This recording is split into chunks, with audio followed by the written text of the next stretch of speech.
Bueno, el objetivo de este video es hablarles acerca de los vectores, el cálculo vectorial y las matrices.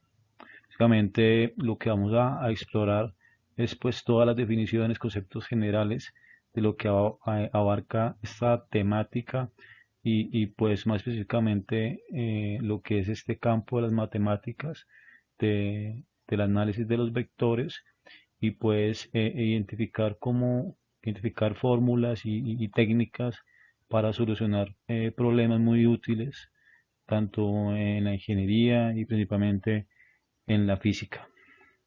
Nuestro grupo de trabajo está conformado por Andrés Julián Martínez, Yasmin Viviana Buitrago, Juan David Ocen y Víctor Hugo Perdomo.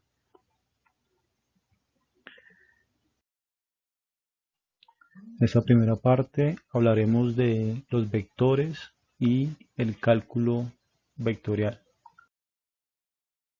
Vamos inicialmente a definir lo que es un vector.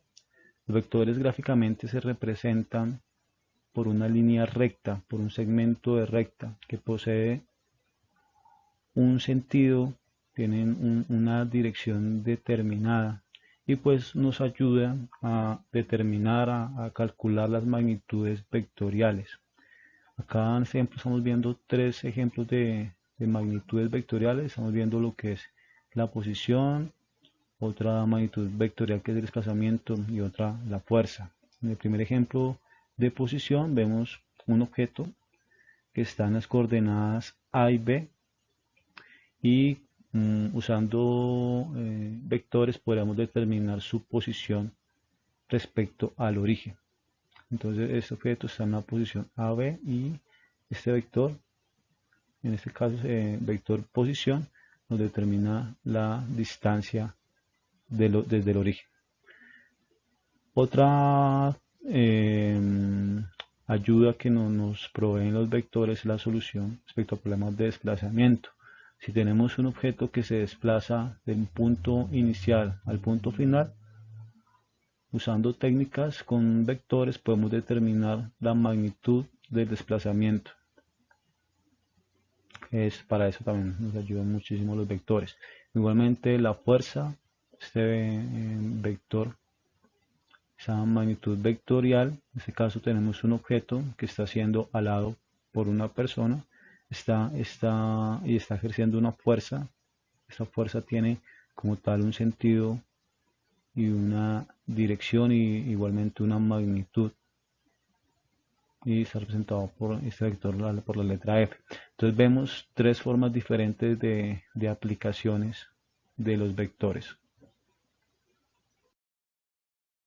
Cuando hablamos de vectores hay dos tipos de magnitudes, las magnitudes escalares y las magnitudes vectoriales.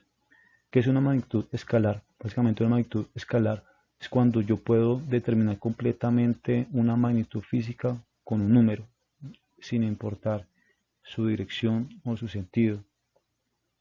Por ejemplo, la temperatura. Cuando yo digo que el agua hace ebullición a 100 grados centígrados, yo no necesito saber la dirección y el sentido de la temperatura. Simplemente con decir 100 grados ya estoy determinando su medida completamente. Igualmente pasa con el tiempo. Cuando yo hablo del tiempo, de un tiempo determinado en segundos, o cuando yo hablo de la masa en gramos, ¿sí?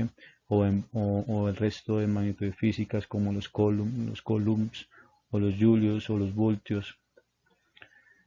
Entonces básicamente cualquiera de esas magnitudes físicas se pueden expresar completamente con un escalar, con una medida y quedan completamente ya determinados. A diferencia de las magnitudes vectoriales, que para expresarlo necesitamos adicionalmente a la medida, al módulo, también necesitamos su dirección y su sentido. Esas magnitudes vectoriales son, por ejemplo, la fuerza, la velocidad, el momento, la intensidad del campo eléctrico y muchas otras que para expresarlas, aparte de su magnitud, necesitamos comprender cuál es su dirección y cuál es su sentido. Vamos a hablar ahora de los elementos que componen a un vector. Los elementos son ciertas características que poseen todos los vectores. Estamos hablando de lo que es el origen del vector, el módulo del vector, la dirección, el desplazamiento. Vamos a hablar las definiciones de cada uno de estos elementos. Cuando hablamos de origen, pues como su palabra lo indica, es el origen del vector. Por convención general, el origen es en un plano cartesiano, pues hablamos de la posición 0, 0, x igual a 0, y igual a 0. Por términos generales, pues esa es la convención. En ocasiones, pues no, el vector no arranca en el origen, puede arrancar en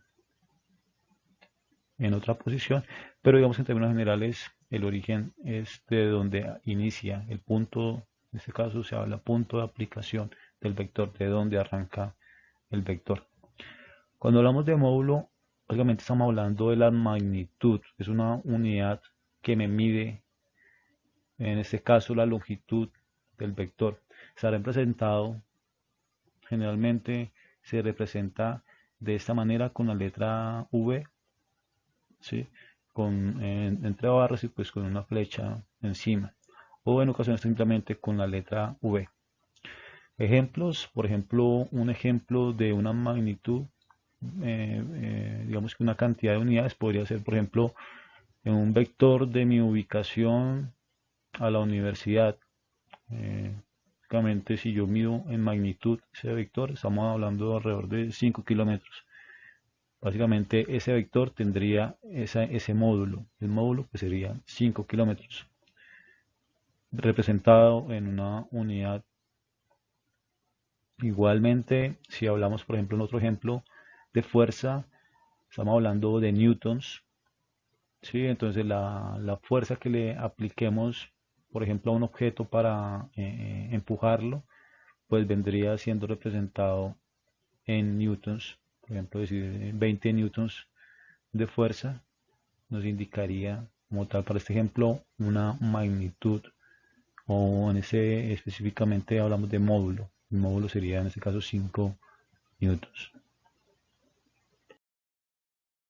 Otro de los elementos que componen a los vectores es la dirección.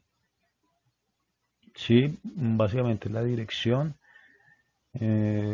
generalmente se define en grados, la variación en grados respecto al eje X. Si vemos acá un ejemplo, estamos viendo un vector en el que se muestra en la flecha azul. Esta flecha azul tiene, podemos decir que sobre el eje X tiene como tal una inclinación, ejemplo, digamos que tiene 30 grados de variación respecto al eje X de dirección. Igual tiene, habíamos hablado de módulo, si módulo es la magnitud del vector. Y otro elemento importante es el sentido. Entonces el sentido se representa siempre hacia donde se está aplicando la acción, y siempre gráficamente se representa donde apunta la flecha. Si nos damos cuenta, al ser una línea, un vector, solamente existen dos sentidos.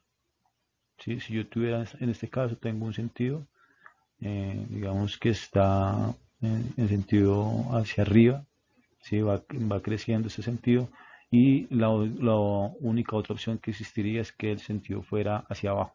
Realmente tenemos dos sentidos, entonces eso es lo que se define los sentidos, un sentido positivo o un sentido negativo, según obviamente el criterio de signos establecido previamente.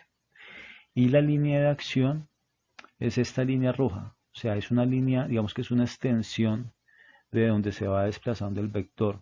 Es como el camino, la ruta sobre la cual está, digamos, dibujado el vector. Es una, digamos, línea imaginaria que me representa todo, digamos, la extensión donde se puede mover el vector, conservando obviamente su dirección, está en la misma dirección.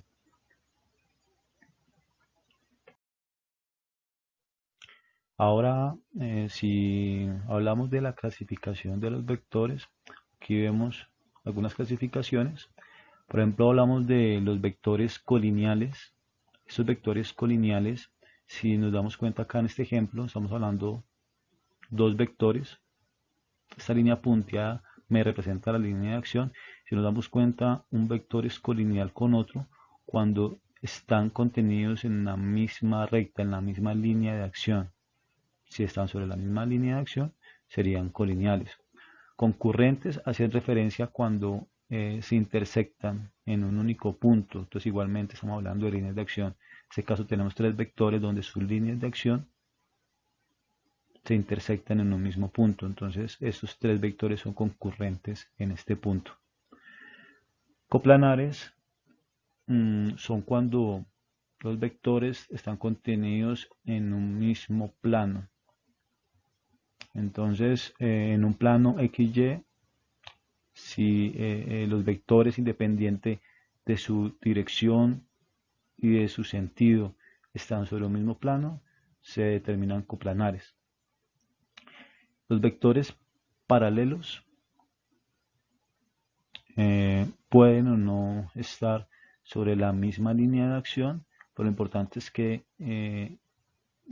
sus líneas de acción van paralelas.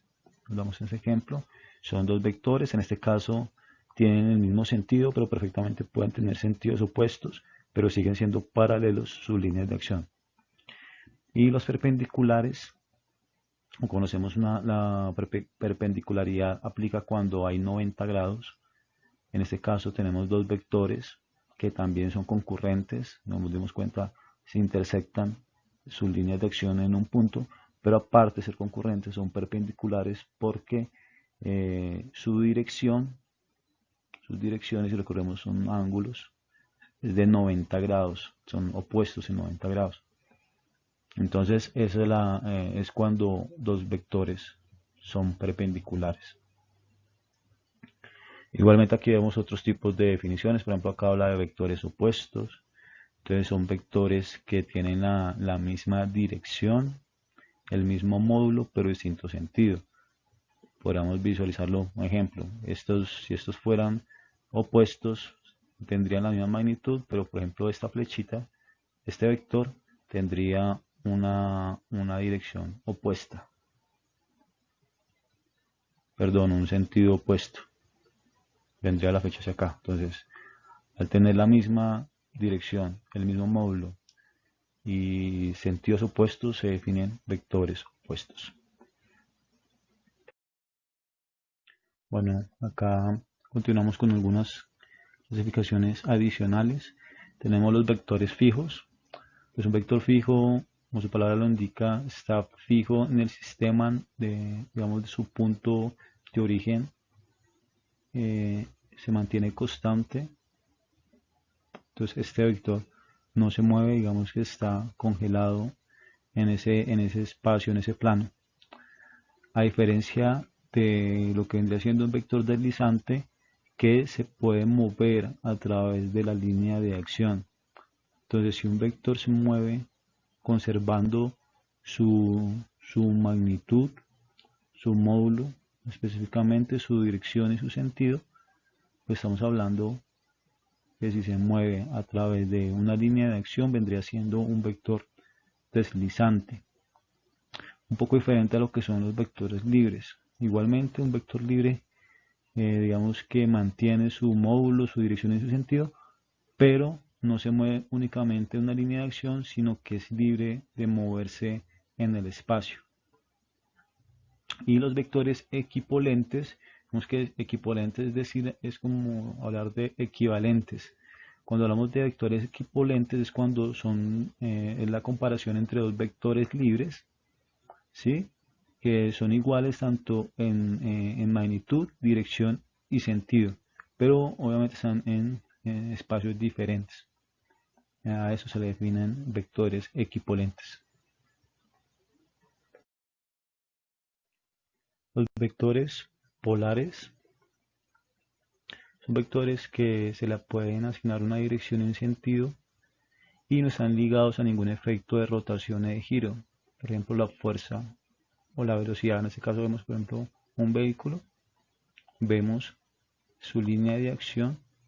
Vemos un vector y ese vector claramente al vehículo pues llevar una línea de acción recta sin variación, pues no tiene ningún efecto de rotación o de giro. Entonces esto vendría siendo un ejemplo de vector polar.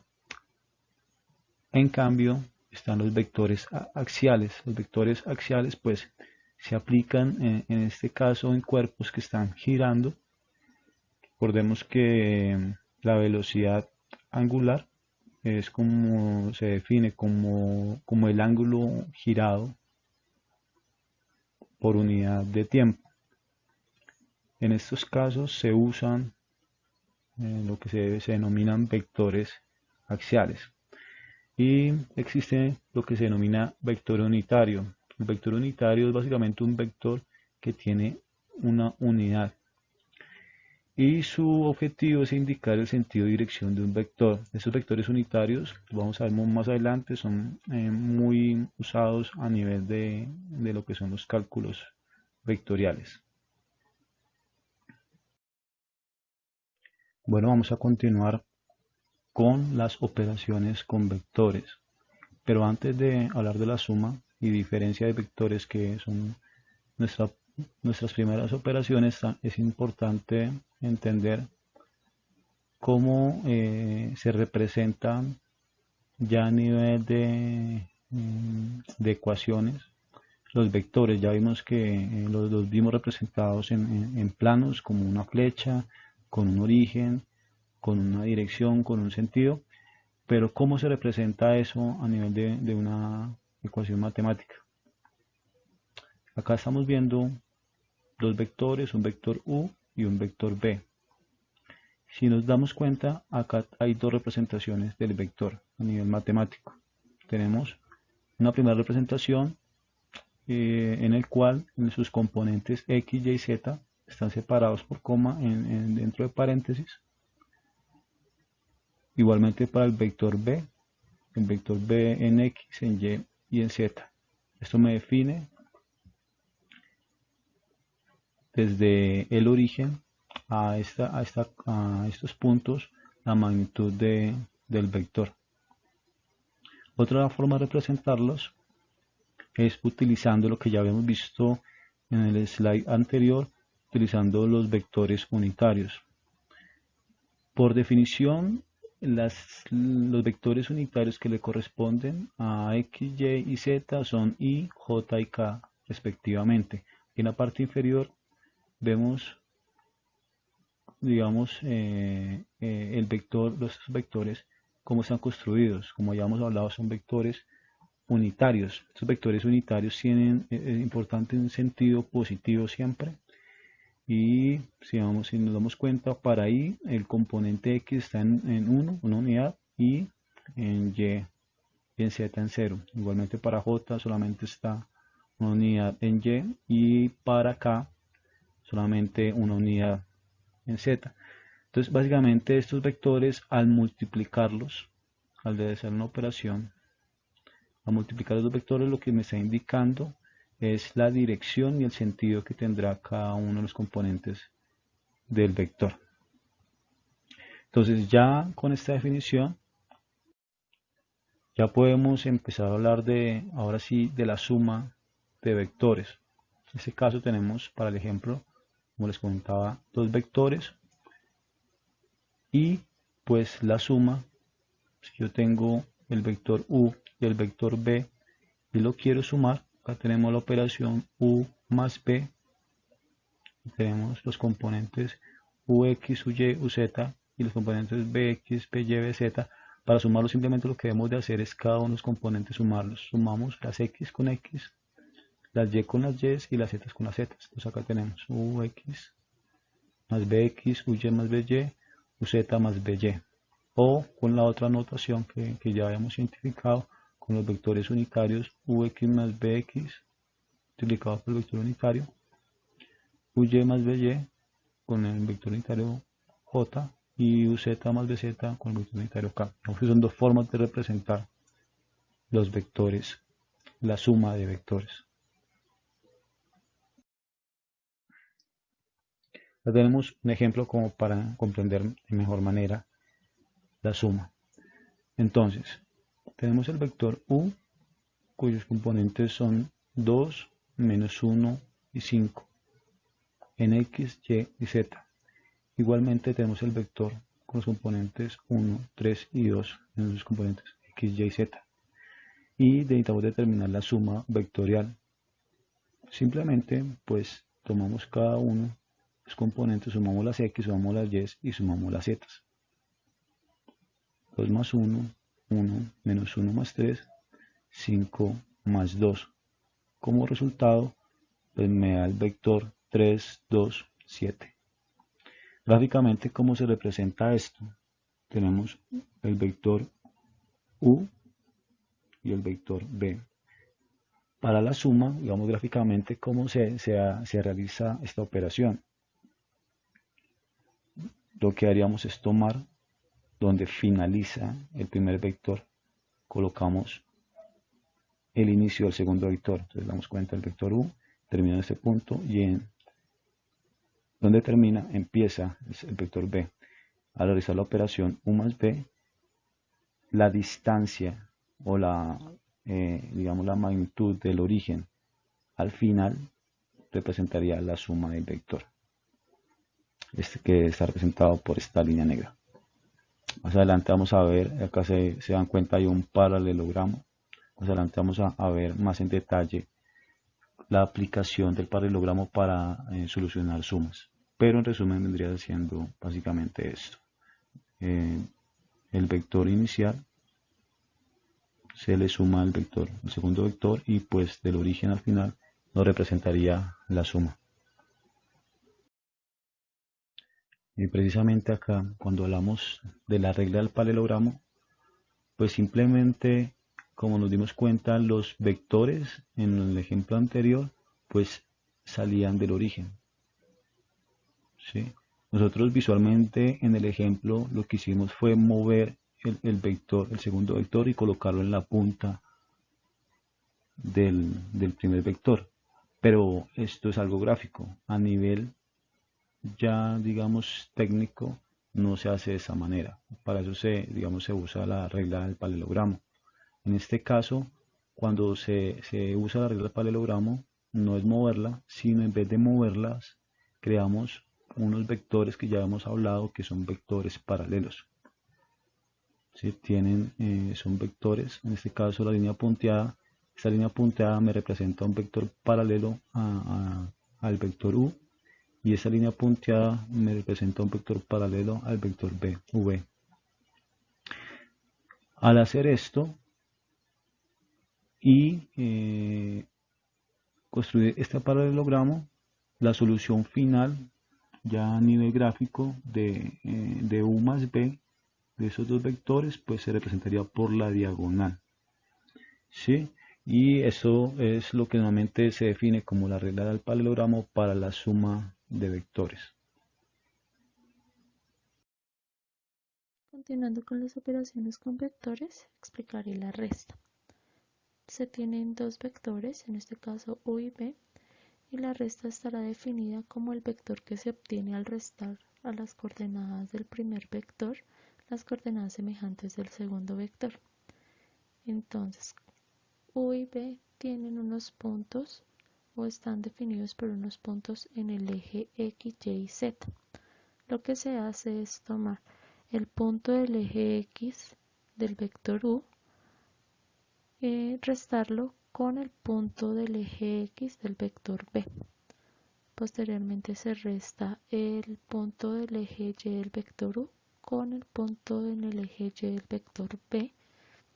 Y por último se resta el punto z del vector u con el punto z del vector b.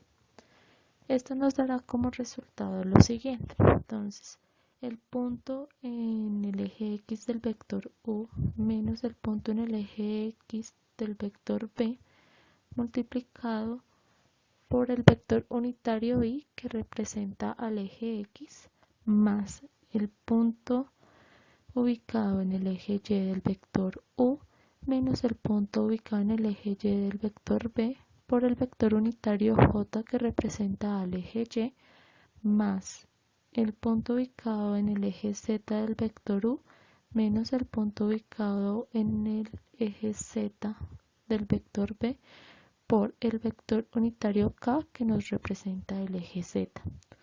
Para restar geométricamente dos vectores, U y B, se le suma al vector U el opuesto del vector B y se procede a realizar la suma con el proceso geométrico que se explicó en diapositivas anteriores. Tenemos un ejemplo para explicar la operación de la resta. Aquí tenemos dos vectores, U y B. U está dado por el punto 2 en X, menos 1 en Y y 5 en Z. B está dado por el punto 1 en X, 3 en Y y 2 en Z. El objetivo es realizar la resta. Entonces, como lo expliqué anteriormente, se toma componente por componente para así hallar el resultado. En este caso, entonces, tendríamos 2 menos 1 para el eje X, para el eje Y menos 1, menos 3 y 5 menos 2 para el punto Z. El resultado sería 1i menos 4j más 3k.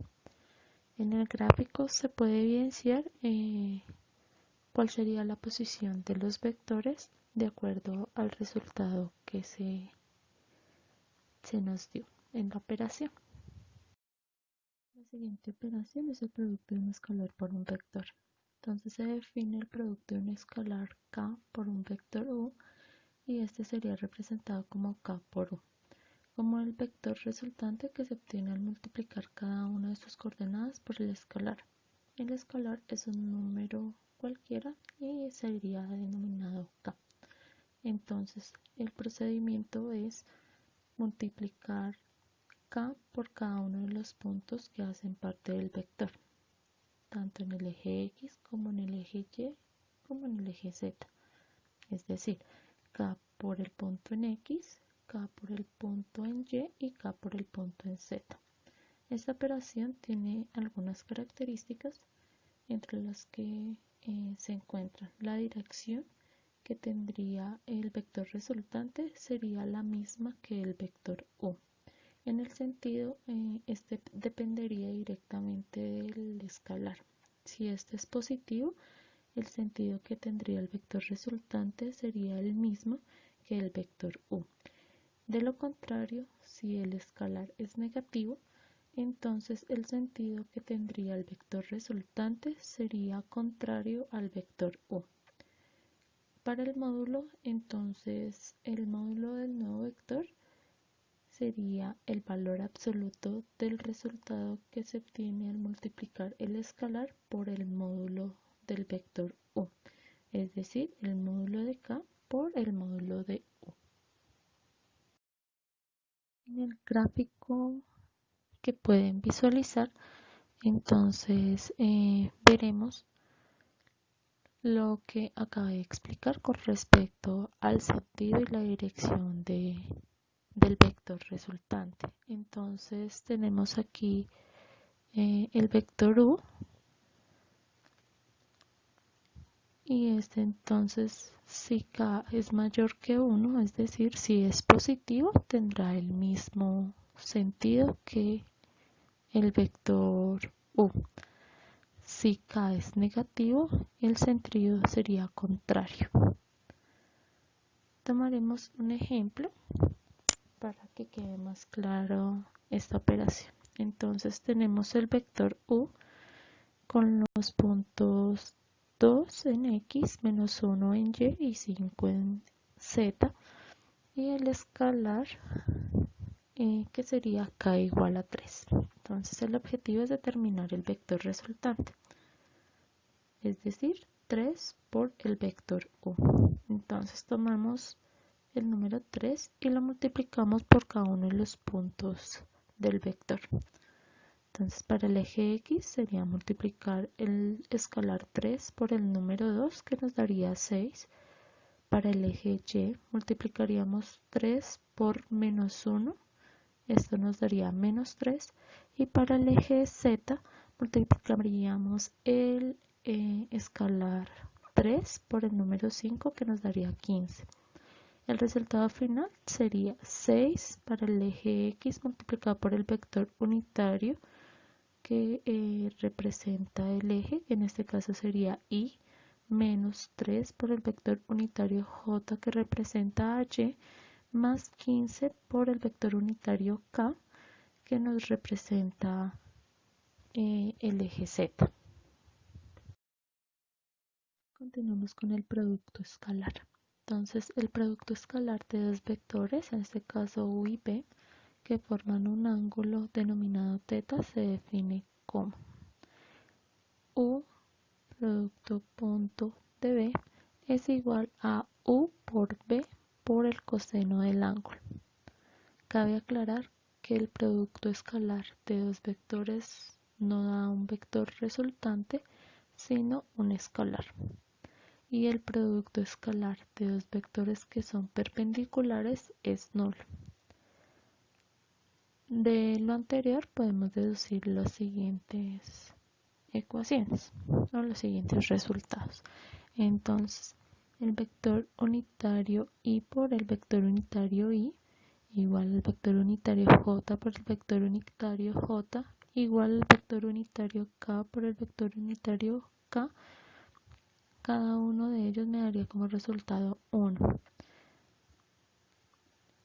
Por otro lado, si tenemos el vector unitario Y por el vector unitario J, y esto igual al vector unitario J por el vector unitario K, y esto igual al vector unitario K por el vector unitario Y, nos daría como resultado 0. Otra aclaración que se debe hacer es que el producto escalar de dos vectores posee la propiedad conmutativa. Y ya si los vectores U y B están expresados en tres dimensiones, es decir, tienen puntos ubicados en los tres ejes X, Y y Z, entonces se obtendría lo siguiente. La multiplicación o el producto escalar se daría como el punto ubicado en el eje X del vector U por el punto ubicado en el eje X del vector B más el punto ubicado en el eje Y del vector U por el punto ubicado en el eje Y del vector B más el punto ubicado en el eje Z del vector U más el punto ubicado en el eje Z del vector B.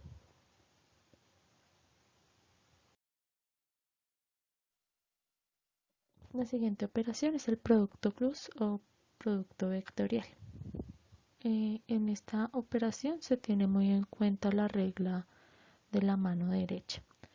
Entonces tenemos que el producto vectorial de dos vectores que forman un ángulo θ da como resultado otro vector que tiene una dirección perpendicular al plano formado por los dos vectores y su sentido es dado por la regla de la mano derecha, como lo expliqué anteriormente. Además, esta operación no posee la propiedad conmutativa, ya que la multiplicación o el producto cruz entre U y B es igual a el vector opuesto B con el producto cruz del vector U. La multiplicación o el producto cruz se define como W, que sería el vector resultante, y esto estaría dado por U por B por el seno del ángulo. Entonces, el vector resultante es igual al número que representa el área del paralelogramo formado a partir de los dos vectores. Entonces, en ese gráfico podemos observar que se tiene los dos vectores A y B y entre ellos se encuentra un ángulo.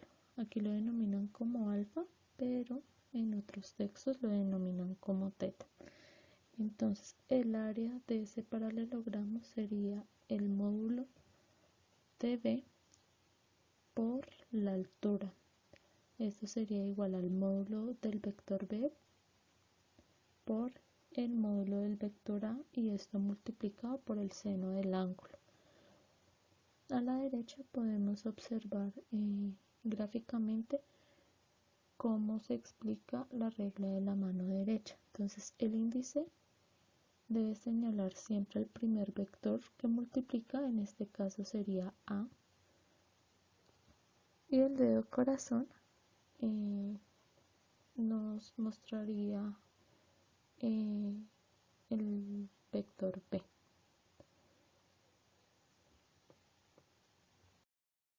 El producto vectorial de dos vectores paralelos es nulo.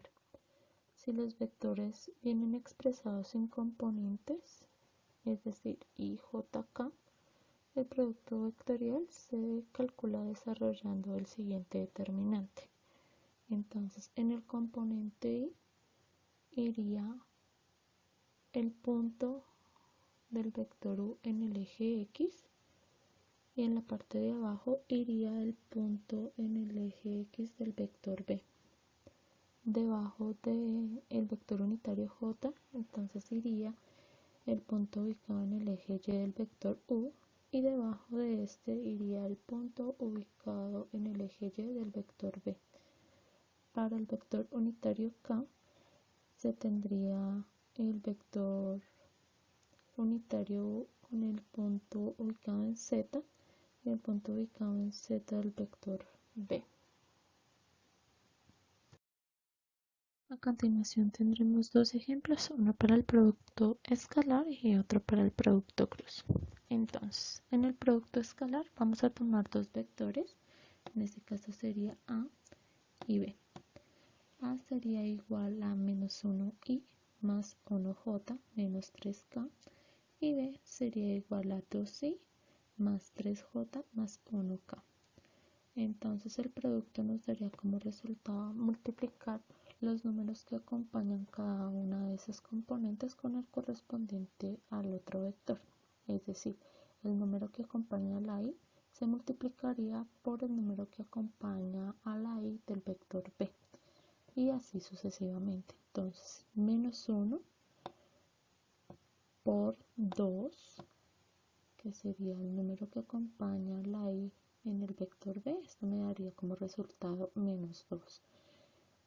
Ahora 1, que es el acompañante del componente j en el vector a, por 3, que es el número que acompaña al componente j del vector b. Eso sería 3.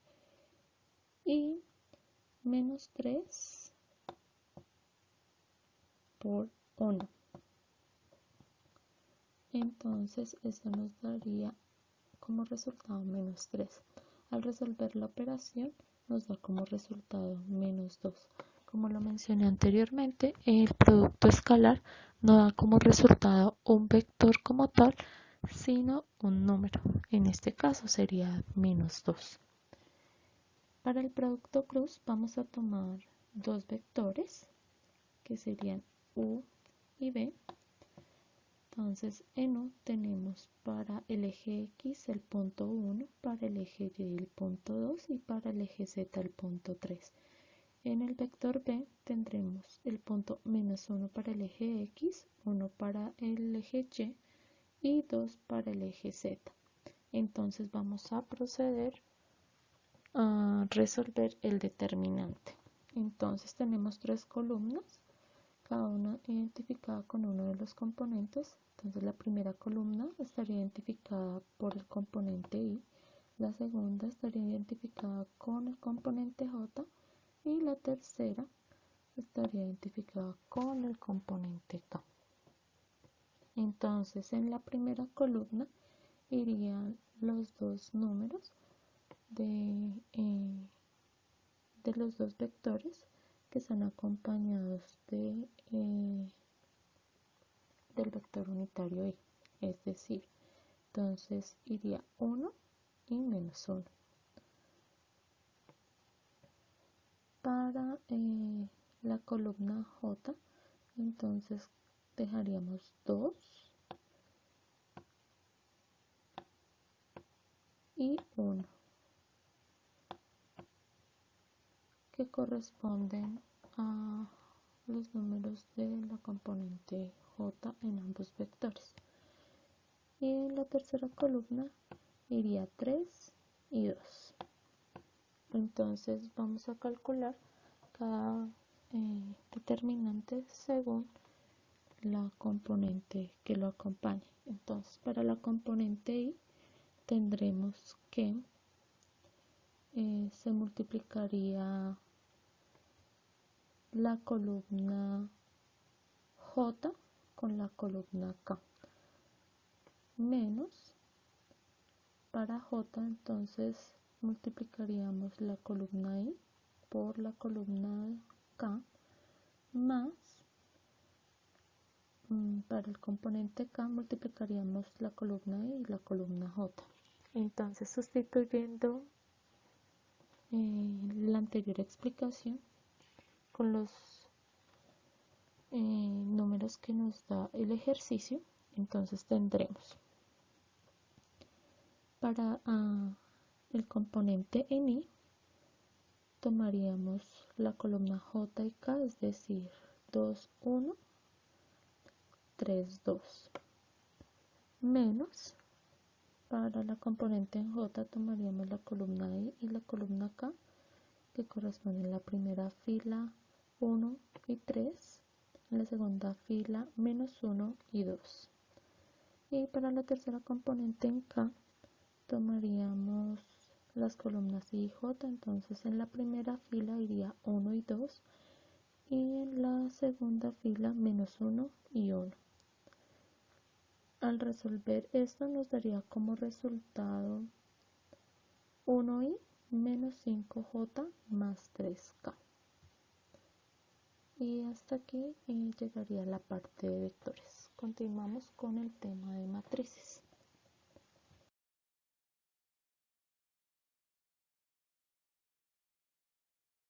El siguiente tema del que hablaremos son las matrices. Las matrices son un conjunto ordenado de números denominados escalares que se encuentran organizados en una estructura de filas y de columnas. Como vemos, cada uno de estos elementos denominados escalar se conforman una matriz. Sin embargo, estos escalares no necesariamente tienen que ser números, sino también, como veremos más adelante, pueden tomar el valor de expresiones algebraicas o incluso valores de texto. Otra de las partes importantes de una matriz es la diagonal principal. Esta hace referencia a los valores que se encuentran en la línea, como lo vemos en el ejemplo. Las organizaciones horizontales son las denominadas filas y las organizaciones verticales son las columnas. Las posiciones dentro de una matriz identifican las posiciones de cada uno de los elementos que conforman la matriz. Como vemos, cada uno de los elementos posee un subíndice donde se indica primero el número de la fila y luego el número de la columna en el que se encuentra posicionada. Para nuestro ejemplo, veremos que en la posición A23, que hace referencia a la fila 2, columna 3, obtendremos el valor de 4. Así, también veremos que la posición A22 hace referencia a menos 1 y la posición 1,3 hace referencia a 5. De esta manera, cada uno de los elementos que conforman nuestra matriz A tendrán una posición denominada por fila y columna. El orden de una matriz es la manera como se denomina el tamaño de una matriz, donde primero se nombra el número de filas que la conforman y luego el número de columnas. Para nuestro ejemplo, vemos que el número de filas es de 3 y el número de columnas también es de 3. Por lo tanto, obtendremos que el tamaño de nuestra matriz es de 3 por 3. Sin embargo, Una matriz no necesariamente debe ser de un número igual de columnas y de filas. Estos pueden ser distintos y podemos obtener combinaciones de 1 por 3, 3 por 1, 4 por 3, 2 por 3, indistintamente. Los tipos de matrices que encontramos son los matriz fila, que hace referencia a una matriz que está compuesta solamente por una fila y un número n de columnas. De esta manera obtenemos, como nuestro ejemplo, una matriz del orden 1 por 5. Siempre obtendremos que las matrices fila tienen un orden de la forma 1 por n. Contrario a estas, existen las matrices columna, que están compuestas solamente por una columna y un número n de filas. Como vemos en nuestro ejemplo, encontramos una matriz del orden 5 por 1, donde hace referencia a solo una columna, y su orden siempre será de la forma m por 1. Existen las matrices cuadradas. Como veremos, las matrices cuadradas hacen referencia a un mismo número de filas y de columnas. De esta manera tenemos varios tipos de matrices cuadradas, como la matriz nula, que es una matriz compuesta únicamente por ceros, que sería una equivalencia en los números a el 0. También encontramos la matriz identidad, que es una matriz donde todos los elementos de la diagonal principal son iguales a 1 y los elementos restantes son iguales a 0. Como vemos, esta matriz tiene todos los números de la diagonal principal iguales a 1 y los restantes son iguales a 0. Esta matriz identidad puede ser equivalente al número 1 en los números normales. También existe la matriz triangular superior. En esta matriz triangular superior, todos los elementos por debajo de la diagonal principal son iguales a 0 y el resto son números distintos. También existe la contraria, que sería la matriz triangular inferior, donde, contraria a la superior, todos los elementos por encima de la diagonal principal son iguales a 0.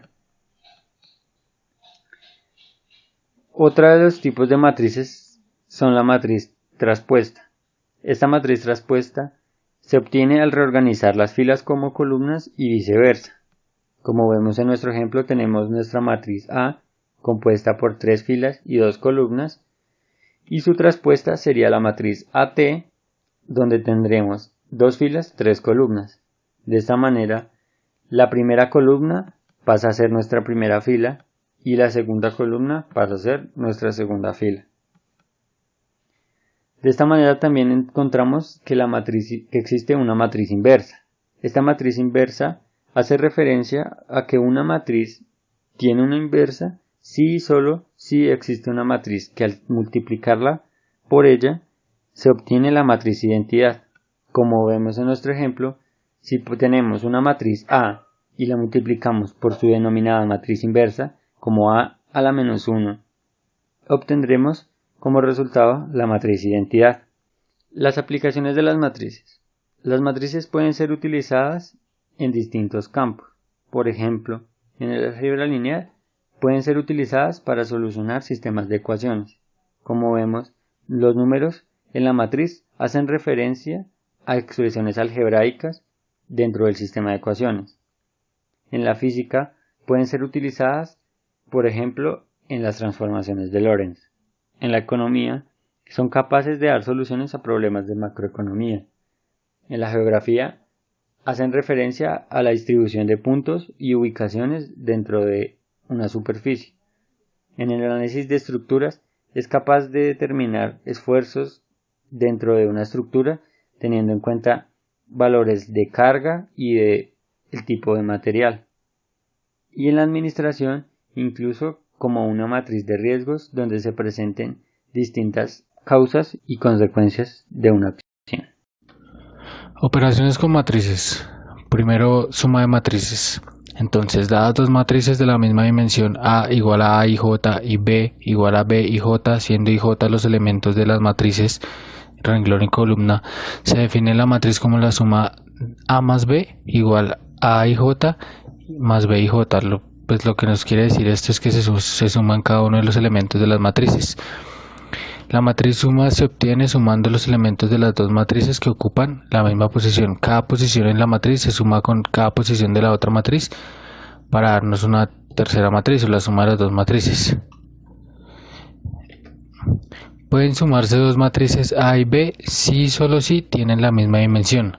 Esto quiere decir que puede sumarse dos matrices solo si las dos son 2 por 2, 3 por 3, 3 por 2, siendo las dos de la misma dimensión. Y la matriz C nos va a dar de la misma dimensión de la matriz A y de la matriz B. Entonces aquí, como un ejemplo, obtenemos dos matrices A y B. Las dos son de 3 por 3. Entonces, muy rápido, miramos que la suma de los elementos de cada una de las matrices en la misma posición nos da la matriz C. Por ejemplo, para el primer renglón de A más B, entonces 2 más 1 igual a 3, 0 más 0 igual a 0, 1 más 1 igual a 2. Nos da el primer renglón de la matriz C.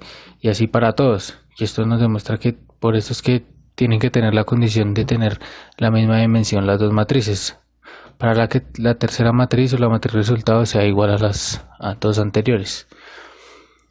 Como todas operaciones, pues las matrices también tienen sus propiedades. Las propiedades de la suma de matrices son, hay una propiedad interna que se le llama así, que dice que la suma de dos matrices de orden m por n es otra matriz de dimensión m por n. O sea que la suma de las dos matrices nos da una matriz de igual dimensión. También se puede decir que estas matrices se pueden asociar, pues teniendo una suma de tres matrices podemos asociar A más B más C o A más B más C, y esto nos debe dar un igual resultado. También que existe el elemento neutro, que es una matriz compuesta de ceros o de orden de cero, que sumada a la matriz nos da la misma matriz, donde 0 es la matriz nula de la misma dimensión, tiene que ser igual de dimensión de la matriz A. El elemento opuesto, otra propiedad, que es una matriz, se podría decir que negativa, que sumada a la matriz A nos da igual a 0. La matriz opuesta es aquella que en todos los elementos están cambiados de signo. Y también podemos decir que tiene la propiedad conmutativa, o sea que A más B es igual a B más A. No importa el orden de las matrices en el momento de su suma, su resultado va a ser el mismo. Operación de una matriz por un escalar. Se define el producto de un número real por una matriz a la matriz del mismo orden que A, en la que cada elemento multiplicado por K. Y cada elemento está multiplicado por K. Esto nos quiere decir que tenemos una matriz A compuesta de n por m elementos. Y si la multiplicamos por un escalar, lo que hay que hacer es multiplicar cada uno de los elementos de esta matriz por este escalar. Entonces, sea una matriz A de la dimensión m por n y un escalar lambda, se puede definir el producto de la matriz A por un escalar lambda para dar sentido a la operación, y el producto se obtiene multiplicando cada elemento de la matriz A por el escalar. Aquí pues tenemos una forma sencilla de expresarlo, la más sencilla, que sería la matriz A por el lambda, teniendo lambda como menos 1, lo que nos haría que toda la matriz cambiara de signos, y esto a su vez nos daría la matriz opuesta a la matriz anterior, la propiedad que veíamos antes en la suma de matrices. Un ejemplo es que tenemos la matriz A y el proceso de producto de una matriz por un escalar consiste en multiplicar cada elemento de la matriz por el escalar. En este caso, multiplicar cada elemento de la matriz por 2 para tener como resultado una matriz 2A. Ahí podemos ver que tenemos la matriz A, 6, 3, 7 y menos 4. El escalar lambda igual a 2. Lo que hacemos es multiplicar 2 por, siempre debe ser por cada uno de los elementos de la matriz. 2 por 6, 12, 2 por 3, 6, 2 por 7, 14 y 2 por menos 4, menos 8. Eso es lo que nos quiere decir una matriz por un escalar. Ahora la sustracción de matrices. Dadas dos o más matrices del mismo orden, igual que en la suma n por m, el resultado de la resta es otra matriz del mismo orden n por m, cuyos elementos se obtienen como la resta de los elementos colocados en el mismo lugar de las matrices restadas. Siempre se restan las mismas posiciones de cada matriz. por eso es que deben ser de la misma dimensión. Y en resumen, lo presentamos en la siguiente imagen. También podemos ver la resta de la forma que se multiplique la matriz que se va a restar por un escalar de -1. Y luego se trata en una forma de suma. Esto es otra forma de representar la sustracción de matrices. Bueno, en el ejemplo vemos dos matrices A y B. Lo que vemos acá es que lo hacen de un primer método, que es multiplicar la matriz B por un escalar -1 para cambiar el sentido o los signos a todos los elementos de la matriz B. Y ahí sí operarlos con la matriz A, lo que nos conforma de suma, lo que nos conforma ya la resta, y la hemos expresado en las fórmulas, la fórmula que de C igual a la matriz de 2 por 2, que 2 por 2 es la misma dimensión de A y de B. Pueden restarse dos matrices A y B si tienen la misma dimensión, obvio, y en la sustracción de matrices no existe la propiedad conmutativa. ¿Por qué? Pues para hacerlo un poco más sencillo de explicar vamos a tomar, digamos, una matriz A y B y que el elemento A11 de la matriz A es 3 y B11 es 2. Entonces 3 menos 2 nos da 1, pero 2 menos 3 nos da -1. Esto quiere decir que no es el resultado, no es igual, por eso es que se dice que no es conmutativa. Acá tenemos un ejemplo de sustracción de matrices. Tenemos dos matrices de 2 por 3 y lo que hacemos es restar cada uno de sus elementos. Por ejemplo, entonces tenemos 6 menos 2, 6 menos menos 2, pues me da 6 más 2 igual a 8. 2 menos 0 me da igual a 2. 1 menos 1 me da igual a 0. Y así para todos los elementos. Siempre se resta cada elemento y debe ser de la misma posición del elemento de la otra matriz. Bueno, el producto de matrices, sea el vector renglón y el vector columna, se dice que el producto interno es m por n de una matriz de orden m por n y otra de matriz de orden n por p. Y la matriz resultado me va a dar igual a una matriz de m por p. Pues para explicarlo mejor, si tenemos una matriz de 3 por 2 y otra matriz de 2 por 3, siempre debemos tener en cuenta que para que se multipliquen, el número de columnas de la matriz primera debe ser igual al número de filas de la matriz segunda. Y el resultado nos va a dar una matriz del número de filas, del número de columnas de la matriz primera por el número de filas de la matriz segunda. En general, se puede decir que siempre dos matrices A y B son multiplicables si el número de columnas A coincide con el número de filas B. El elemento C y J de la matriz producto se obtiene multiplicando cada elemento de la fila I de la matriz A por cada elemento de la columna J de la matriz B y sumándolos.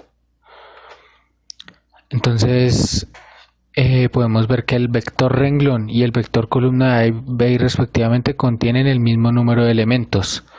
Esto es la primera condición para hacer el producto y se calcula multiplicando los elementos correspondientes del vector A y B y realizando una suma algebraica dando como resultado un valor escalar, y ese valor escalar es el elemento de la matriz C o la matriz resultado. Y la matriz resultado debe tener las mismas dimensiones que la matriz que se está operando.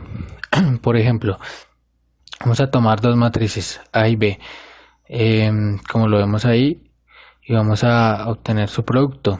Lo que hacemos es, tenemos la matriz A, el elemento 1 por el elemento 5, 1 por 5 más el elemento 2 por el elemento 7, 1 por 5 más 2 por 7 es 5 más 14 me da igual a 19.